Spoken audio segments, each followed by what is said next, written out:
რამდენზე ლაპარაკეთ თუ თანხაზე არ იყო შეიძლება? არ ვიცი რა თანხაზე ლაპარაკეთ.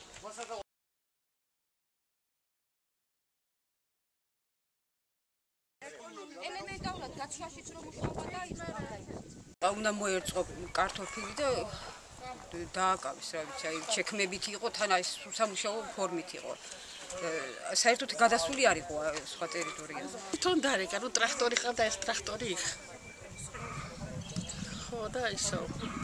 ბიძაშვილს დაურეკა, რომ ტრაქტორი წაიღეთო. წაიღეო და რათაო სადახარ შენა და სხვაგანაბაა, რომ არც ათქმეინეს ეთყობა. არ ათქმეინეს. მე იქიდან დარეკა, რომ ცხინვალში ვარ, კიდე არ ვიცი, ვის ტელეფონი დარეკა, არ ვიცი. კიდე როგორ უნდა გადავიდეს და მორწყოს დაუშვათ. ხო, შიშის გზნობა ხო უნდა მოსარწყავი აქვს ეხლა არ ამოვიდა ის კარტოფილი და ხო უნდა მორწყოს და რა უნდა ვქნათ, მე არ ვიცი. ბოლო პერიოდში კონფლიქტის მიმდებარე სოფლებიდან მოქალაქეების გატაცებამ და დაკავებამ სისტემატური ხასიათი მიიღო. ეს პროცესი გვაფიქრებინებს იმას, რომ მოლაპარაკების პროცესი არ მიმდინარეობს შესაბამისად.